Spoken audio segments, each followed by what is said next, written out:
Olá, tudo bem com você? O CNT Notícias RJ está começando. Confira comigo os destaques desta edição. Estado do Rio sanciona a lei que cria protocolos contra abuso a mulheres no transporte coletivo. Imóvel alugado é a principal opção de moradia para o brasileiro, segundo o IBGE. E veja também, café em excesso pode prejudicar o sono e provocar sinais de alerta no corpo. Especialistas reforçam a importância do consumo moderado. Esses e outros destaques você confere agora no CNT Notícias RJ.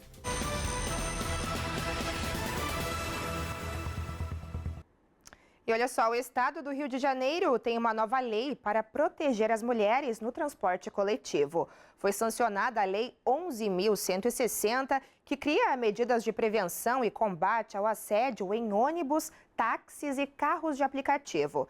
Pela nova regra, motoristas e profissionais do setor devem seguir protocolos obrigatórios em casos de violência, com foco no acolhimento da vítima e no acionamento imediato das autoridades. A lei também prevê a criação de canais de denúncia e orientação, que serão coordenados pelo Detro. A iniciativa reforça a segurança e amplia a proteção às mulheres no transporte público do estado. O governo federal vai antecipar o pagamento da primeira parcela do 13º salário para aposentados e pensionistas. O depósito será feito entre o fim deste mês e o começo de maio. Ao todo, 35 milhões de aposentados e pensionistas do Instituto Nacional do Seguro Social, INSS, vão receber o 13º salário em duas parcelas, com a primeira prevista entre os dias 24 de abril e 8 de maio, e a segunda parcela de 25 de maio a 8 de junho. O valor é depositado conforme o final do número do benefício, desconsiderando o dígito verificador.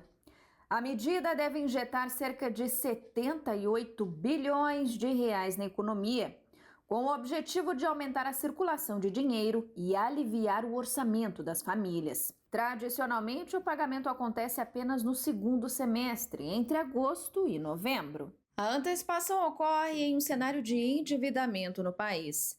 Uma pesquisa da Confederação Nacional do Comércio de Bens, Serviços e Turismo, a CNC, revelou que em março o número de famílias endividadas chegou a mais de 80%, enquanto o número de idosos inadimplentes cresceu significativamente nos últimos anos. A antecipação do 13º também é vista como uma estratégia econômica para estimular o consumo e tentar conter o avanço das dívidas, principalmente entre aposentados. Segundo a Serasa Experian, entre 2019 e 2026, o total de brasileiros com mais de 60 anos em situação de inadimplência saltou de 9 milhões e 200 mil para quase 16 milhões, um aumento de 73%. A expectativa do governo federal é que o pagamento antecipado ajude esses segurados a quitar dívidas e reduzir a pressão financeira. Mas vale lembrar que nem todos os beneficiários têm direito ao pagamento. Ficam de fora, por exemplo, quem recebe o benefício de prestação continuada, o BPC. Ainda assim, a medida deve ter impacto direto no bolso de milhões de brasileiros e também na economia do país. A seguir, mais brasileiros estão morando de aluguel e isso já muda o perfil dos lares no país.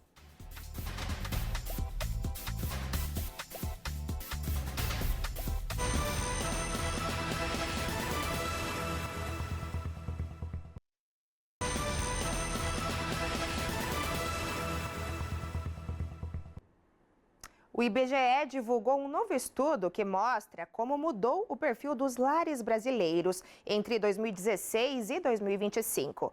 O levantamento revela um país com mais domicílios, mudanças no tipo de moradia e um aumento expressivo dos imóveis alugados. Em 2025, o Brasil tinha 79 milhões e 300 mil domicílios particulares permanentes, um aumento de 18,9% em relação a 2016.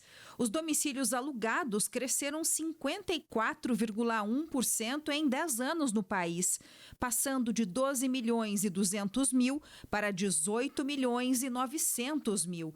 Quase um quarto dos domicílios brasileiros são alugados. Por outro lado, o número de imóveis próprios reduziu o passo. Os domicílios próprios, ainda pagando, tiveram elevação de 31,2%, enquanto os já pagos subiram 7,3%. Outro ponto interessante é com relação ao aumento de domicílios que são alugados. O próprio já pago, já algum morador, diminuiu cerca de 6 pontos percentuais desde o início da série, ao passo que o percentual de apartamentos de domicílios alugados aumentou significativamente e principalmente após a pandemia de Covid nos anos de 2020 e 2021. A pesquisa PNAD contínua traz um recorte do perfil dos lares brasileiros e revela que, por tipo de unidade domiciliar, as casas correspondem a 82,7% do total de domicílios no país, enquanto os apartamentos totalizam 17,1%. O nível de infraestrutura melhorou. O acesso à rede geral de abastecimento de água estava presente em 86,1% dos domicílios do país. Domicílios com parede em alvenaria ou taipa com revestimento aumentaram 3% em um ano. A proporção de imóveis com pisos de cimento diminuiu em todas as grandes regiões. E quase a totalidade dos domicílios tem acesso à energia elétrica, somando 99,8%. No Brasil já temos já há alguns anos uma proximidade com a universalização do acesso à rede geral de energia elétrica.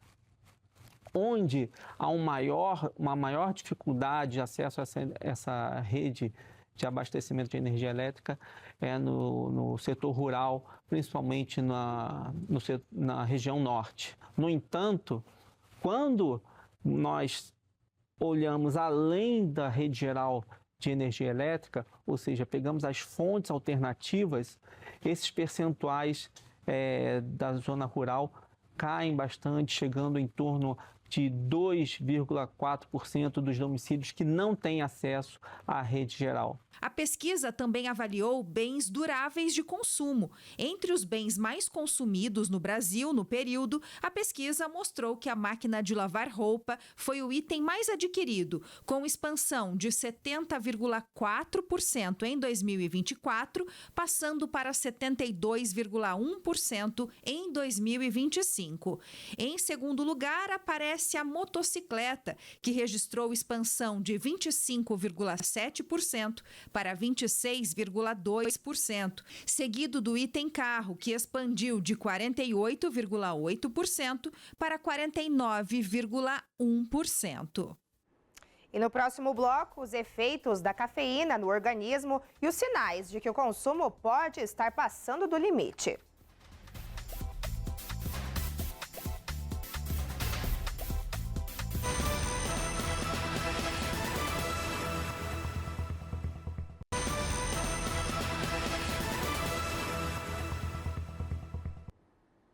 Você aí de casa provavelmente já tomou seu cafezinho hoje. Queridinho na rotina dos brasileiros, o café levanta uma dúvida. Afinal, faz bem ou faz mal? Especialistas explicam que a bebida pode ser uma aliada da saúde, mas o excesso e o horário de consumo fazem toda a diferença. Confira agora na reportagem. Do primeiro gole ao longo do dia, o café é sinônimo de disposição. Isso porque a cafeína age diretamente no cérebro, aumentando o foco, a atenção e até o desempenho em atividades físicas e mentais. Mas o que ajuda durante o dia pode atrapalhar à noite. A cafeína pode comprometer a qualidade do sono, mesmo quando a pessoa consegue dormir. Por isso, a recomendação é evitar o consumo nas horas que antecedem o descanso. E quando o assunto é o coração, o café já foi visto como vilão. Hoje, estudos mostram que o consumo moderado não prejudica a pressão arterial, mas pode ser um risco para quem tem arritmia ou sente palpitações. Se o paciente tem alguma palpitação, aquela sensação de batedeira no coração, que às vezes sobe para a região do pescoço, aí sim o café deve ser evitado, porque o café pode se comportar como estimulante nesses casos e piorar essas arritmias. Então, nesses casos, o aconselhado pela cardiologia é que o paciente evite o café. Para pessoas com doenças cardiovasculares, o recomendado é de até, no máximo, 4 xícaras de café por dia. Nesses casos, o ideal é optar por um café coado, um pouco mais fraco. E quando o assunto é o sono, o especialista explica por que a cafeína pode prejudicar a qualidade do descanso. A cafeína afeta o sono porque ela ocupa uns receptores que são da adenosina. A adenosina é uma substância, uma molécula, que ela vai fazendo que ao longo do dia a pessoa vai sentindo cansaço para à noite ter o sono para dormir. Quando a cafeína ocupa esses receptores, a adenosina para de agir. Então, com isso, a pessoa fica desperta, né? E o corpo costuma dar sinais claros quando a dose passa do limite. Irritabilidade, tremores, taquicardia e até desconfortos gástricos podem indicar consumo excessivo de cafeína. Em alguns casos, também podem surgir ansiedade, dificuldade para dormir e sensação de inquietação ao longo do dia. No fim das contas, o café não é nem herói nem vilão. Tudo depende da quantidade consumida, do horário e das condições de saúde de cada pessoa. O CNT Notícias RJ fica por aqui, mas você confere outras notícias no aplicativo CNT Play. Eu te espero aqui na próxima edição. Até lá!